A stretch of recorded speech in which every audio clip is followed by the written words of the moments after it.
Bom dia a todos, meu nome é Jennifer e vou estar iniciando o nosso podcast embasado no artigo A Trilogia Homestística Estilo, o artigo 5º da Constituição Federal do século XXI, de Danilo Nenec. Bom, essa trilogia se refere ao uso crescente da tecnologia que, ao invadir a privacidade pessoal para a produção de provas em processos penais. Vamos falar melhor dela logo à frente para vocês e eu vou começar a nossa introdução com o risco do não esclarecimento no processo penal. Bom, esse risco do não esclarecimento traz uma introdução vestigiosa para a dinâmica da investigação, da pesquisa dos fatos típicos, do esclarecimento, e não só se abstém apenas da complexidade e da pluralidade dos nexos de causalidades, como cita o autor do artigo. Na fase probatória do processo, em que o juiz tem a disponibilidade dos poderes instrutórios, em que se faz o retorno da requisição, é onde que se realiza a prova em prol da acusação e, com isso, a predispõe a condenar o réu, ou seja, o sistema acusatório competindo provas entre as partes. E vale também ressaltar a imparcialidade do juiz nesses casos, que é um pressuposto do justo processo, como nós estudamos em sala de aula. O autor do artigo estudado, ele ressalta que não deve se fazer ou entender o critério íntimo do julgador, mas sim a apreciação lógica da prova. E pois a racionalidade lógica que tem de ser aplicada com as normas jurídicas, e assim o sistema acusatório tem uma característica, a superação entre o julgador e separação, na verdade, entre o julgador e o acusador, garantindo assim a imparcialidade do mediador. Mas enfim, pode ou não dar uma sentença sem prova? Eis a questão que se trata essa parte do artigo.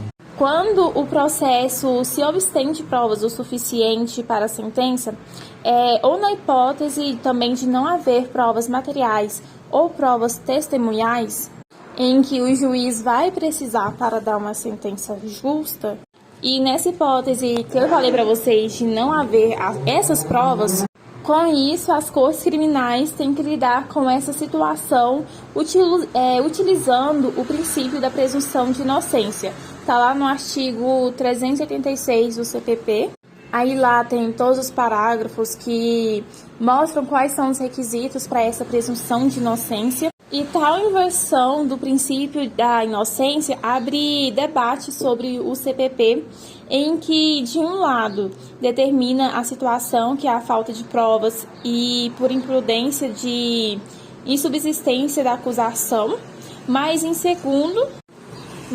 como eu estava falando, em segundo o artigo tem que ser posta a presunção de inocência quando não há provas o suficientes para a condenação, não há provas, na verdade, e de outro lado, realmente, tem o réu que foi acusado indevidamente. Como foi acusado indevidamente, não tem provas, não tem como ter provas, só se for provas indevidas ou forjadas, E isso também abre debate, porque seria também por imprudência estar acusando uma pessoa que não deveria estar ali sendo réu do processo. E com isso termina minha fala, vou passar agora. Assim como define Ruggiero Maroi em sua obra Istituzione di Diritto Privato, o direito é a norma das ações humanas na vida social, estabelecida por uma organização soberana e imposta coativamente à observância de todos. Assim observado, é de se compreender que, conforme a sociedade se modifica, o direito certamente deve adequar-se a esta. Portanto, quanto mais a tecnologia é inserida no cotidiano da sociedade, consono é inserida no direito e suas ferramentas. É assim, então, que surge o direito probatório de terceira geração.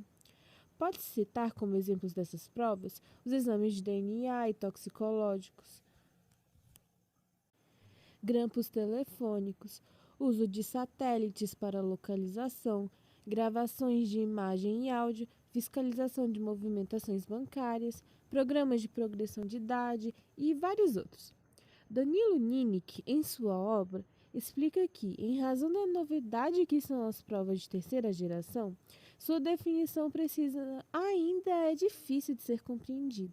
Contudo, as define como provas invasivas, altamente tecnológicas e que permitem o alcance ao conhecimento e resultado que provavelmente não seriam conquistados se somente fossem utilizadas as técnicas tradicionais. Entendida sua definição, Ninik destaca como, nas provas de terceira geração, o objetivo da prova aqui passa a ser o próprio acusado. Logo, tanto a Constituição quanto as instituições judiciárias devem estabelecer e respeitar seguidamente, de forma clara, os limites legais das ações investigatórias, para que essas não maculem o direito à privacidade. Quando uma busca é uma busca. Quando se olha ao vasto ornamento jurídico brasileiro, um dos seus procedimentos mais recorrentes e mais importantes para se chegar à concretização de um ato é a busca e apreensão, que se consiste em analisar objetos ou coisas com o intuito de se chegar ou se definir a culpabilidade ou a inocência de uma pessoa ou de um ato praticado dentro de uma ação. Dessa forma, é notório salientar que atualmente o conceito de coisa está sofrendo diversas transformações e até mesmo a questão da busca e apreensão está gerando diversos impasses em tribunais não só no Brasil, mas principalmente em diversas partes do mundo, como visto no texto nos Estados Unidos da América. É-se válido salientar que a questão e o conceito de coisa sofre diversas transformações mediante as mudanças tecnológicas que o mundo experimentou e vivenciou nos últimos 100 anos. Essas mudanças trouxeram diversas questões e foram aplicadas por agentes da polícia para se gerar provas. Entretanto, é válido salientar que a apreensão desses meios, eles nem sempre poderão ser considerados como coisas, uma vez que em várias questões foram intercepcionadas ondas de calor ou até mesmo a gravação de voz, que não é exatamente uma coisa em si, mas um objeto de uma coisa.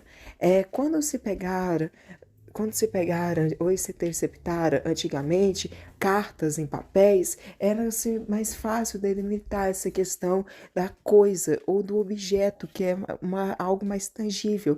Entretanto, por conta das mudanças tecnológicas, essa questão se tornou extremamente complexa e é necessário que o ornamento jurídico venha acompanhar e analisar de maneira cuidadosa para que futuramente, com o avanço das tecnologias, os direitos e garantias de privacidade, que é um direito fundamental, e até mesmo outros direitos não venham a ser prejudicados ou mudados por conta de tais mudanças. Gerações de prova. Trilogia Olmsted, Katz, Kyllo.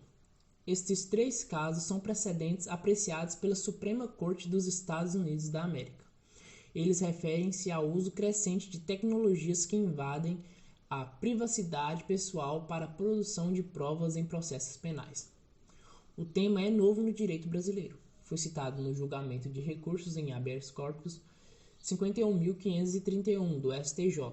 Abarcou esta trilogia no sistema brasileiro. Caso Olmsted.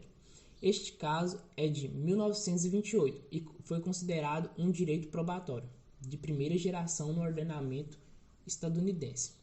Olmsted traficava bebidas alcoólicas no período da Lei Seca. O poste em frente à sua casa foi grampeado pela polícia para poder gravar possíveis ligações que se tornassem provas penais. Como não foi violada a casa do indivíduo, não era necessária a autorização judicial, conforme a teoria da propriedade aplicada pela Suprema Corte. Caso Katz. Este caso é de 1967 e foi considerado em direito probatório de segunda geração no ordenamento estadunidense. Um telefone público frequentemente utilizado por Katz foi grampeado sem autorização judicial. Neste caso, a Suprema Corte aplicou a teoria da proteção constitucional integral, segundo a qual o uso de um telefone público importa expectativa de sigilo, sendo ilegal o grampo. A condenação de Ketz foi anulada, respeitando a necessidade de autorização judicial para grampear telefones públicos. Caso Kylo. Este caso é de 2001 e foi considerado um direito probatório de terceira geração no ordenamento estadunidense. Kylo era suspeito de cultivar maconha ilegalmente em sua casa, o que necessitava de lâmpadas de alta intensidade. Ainda sem autorização judicial, a polícia colocou uma câmera frente à casa do suspeito, podendo mapear as zonas de calor do imóvel. Um dos cômodos era significativamente mais quente que os demais, comprovando uma possível área de cultivo. Kylo foi preso por tráfico de drogas. A Suprema Corte proferiu um novo entendimento. É cada vez mais difícil garantir a privacidade e a intimidade com os avanços tecnológicos atuais. Sendo assim, a polícia só pode agir sem autorização judicial no uso de tecnologias acessíveis ao particular. A Suprema Corte entendeu que a autorização judicial era necessária no caso e anulou a condenação. A aplicabilidade da trilogia no Brasil. Em 2004, o STJ julgou o habeas corpus número 91.867, conforme o artigo 6º do CPP. O tribunal confirmou ser permitida a apreensão do celular de um preso em flagrante, além de poder acessar os conteúdos do celular. Porém, no RHC 51.531, o STJ julgou diferentemente através de distinguish, reconhecer que o tribunal vai contra um precedente, pois o caso atual implica em circunstâncias distintas. Atualmente, o celular contém muitas informações sobre o indivíduo, que antigamente ele não continha, sendo uma violação muito mais grave da privacidade. Sendo assim, a polícia depende sim de autorização judicial para acessar o celular de um preso em flagrante.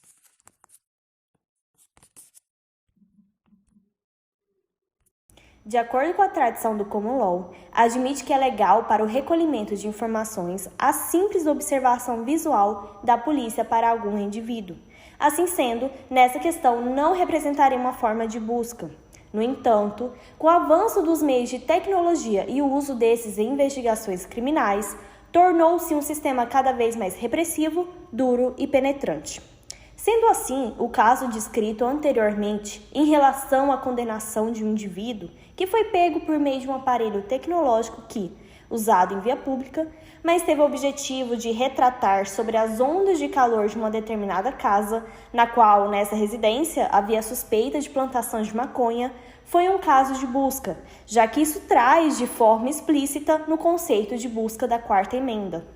Logo, entende-se que irá se caracterizar como uma busca dependendo das características de cada caso analisado, ou seja, apenas a observação, desde que seja respeitando os limites e os direitos de outrem, não pode ser classificada como uma busca. Assim, essa violação irá ocorrer quando se ultrapassa da legítima expectativa de privacidade do indivíduo. Sabe-se que, com a era da tecnologia, o grau de privacidade das pessoas foi parcialmente violado. Com isso, é importante a reflexão acerca desse assunto. Até onde os meios tecnológicos podem violar os direitos individuais e coletivos. Portanto, em relação ao caso do uso do aparelho AGEMA 210, se tratava de uma busca e precisava, teoricamente, de um mandado judicial. E, nesse caso, se tratando de um aparelho que a maioria da sociedade não se tem conhecimento necessário, ou também quando não se tem o costume de usá-lo, pode caracterizar o caso como uma busca. Por sinal, ainda de forma arbitrária, pois não havia um mandato, como citado o exemplo. Como alega no artigo, diz que, então, se uma autoridade policial pretender utilizar um tipo de tecnologia que ainda não está disseminada no uso geral do público, segundo a ratio adotada em quilo, deve obter uma autorização judicial com a apresentação dos requisitos indiciários bastantes para isso, pois estaria praticando uma restrição a direito fundamental que somente a autoridade judiciária caberia autorizar ante o princípio da reserva de jurisdição ou monopólio de primeira palavra. Além disso, no artigo traz alertas de que a tecnologia, com seu poder, pode promover resultados negativos no processo, como, por exemplo, pode afetar a imparcialidade do juiz. Logo, atualmente é imprescindível o uso da tecnologia em casos investigatórios, já que a maioria da sociedade possui o costume do uso de aparelhos tecnológicos no cotidiano. Assim, não resta a escolha a adoção desses nas investigações criminais. Porém, é de extrema importância que haja um limite imposto em relação ao uso dos meios ofertados por essa, visto que deve haver um balanceamento entre o uso da tecnologia e os direitos individuais, coletivos e sociais previstos nos artigos 5º e 6º da Constituição Federal de 1988. Chegando à parte final da nossa apresentação, trataremos agora sobre quando será necessário o mandado judicial. Por mandado judicial, entende-se toda ordem escrita de caráter judicial e que é derivada de uma autoridade judicial, e que tem como objetivo determinar que um certo ato processual seja executado. Ele será indispensável sempre que se tratar de direito probatório de terceira geração, que, como já foi dito anteriormente, corresponde àquelas provas de caráter extremamente invasivo e tecnológico e que permitem àquele que dela faz uso alcançar conhecimentos e resultados que jamais seriam alcançados se ele se utilizasse dos sentidos e técnicas usualmente empregadas. A doutrina elenca uma série de meios pelos quais podem ser obtidas essas provas. Dentre elas, eu posso citar aqui os exames toxicológicos e a interceptação de sinais ambientes.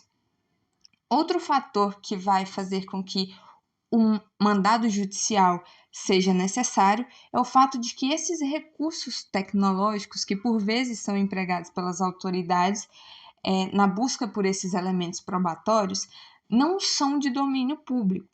Em outras palavras, esses meios tecnológicos eles não estão à livre disposição da sociedade, o que faz com que seja contrariado o princípio da paridade de armas. Desse modo, vai ser necessária, então, a intervenção do juiz para que ele determine se será permitido ou não o emprego desses meios de investigação. Contudo, é importante ressaltar que existem algumas exceções, pois tanto a jurisprudência quanto a doutrina determinam que, dependendo do caso concreto, não será necessária essa prévia autorização judicial. O que determinará se essa autorização judicial não será necessária? Será considerada a abrangência desse meio que foi empregado e também a expectativa de privacidade daquele indivíduo que está sendo investigado. O texto do artigo 5º, inciso 11 e 12 da Constituição Federal de 1988 prevê a necessidade de ordem judicial para a quebra do sigilo no interior do domicílio e o sigilo de comunicações telefônicas. Entretanto, com o constante desenvolvimento tecnológico, outras formas de se romper a privacidade do indivíduo, impossíveis de se obter a olho nu e sem adentrar ao domicílio, surgem, como exemplo já citado a imagem térmica e até mesmo os aplicativos de comunicações digitais presentes nos smartphones. Na mesma senda do precedente criado através do caso Quilo, entende a doutrina e a jurisprudência brasileira que o inciso 12 do artigo 5º abrange outras formas de comunicação telefônica, incluindo as por vias digitais, e necessitando assim de autorização judicial para haver a quebra de sigilo, por se tratar do smartphone ou computador do indivíduo, um objeto de uso pessoal onde este armazena diversas informações como fotos, vídeos, mensagens, áudios, dados bancários e outros. Dessa forma, existe a expectativa de privacidade. Acontece que o mandado de busca e apreensão, que é necessário para obter os dados constantes de aparelho celular, conforme o STJ, segundo o Guilherme Nucci, deve constar o motivo certo e contra pessoa determinada em coerência com o artigo 243 do Código de Processo Penal. Acontece que nos smartphones e computadores é possível ter acesso a diversos aplicativos como conversas, fotos, senhas, vídeos e outras informações, o que em muitos casos a polícia tem acesso a aplicativos e programas que não foram determinados no mandado. Diante de tal problemática, Nestor Távora e Rosmar Alencar sugerem a criação de um estatuto do smartphone para esmiuçar problemas da terceira geração probatória, como o da criptografia, do espelhamento via codificação e de procedimentos para individualizar o aplicativo de interesse da investigação, impedindo assim um amplo acesso ilimitado às informações armazenadas em um smartphone. Bom, essa foi nossa exposição e obrigado a todos que ouviram até aqui.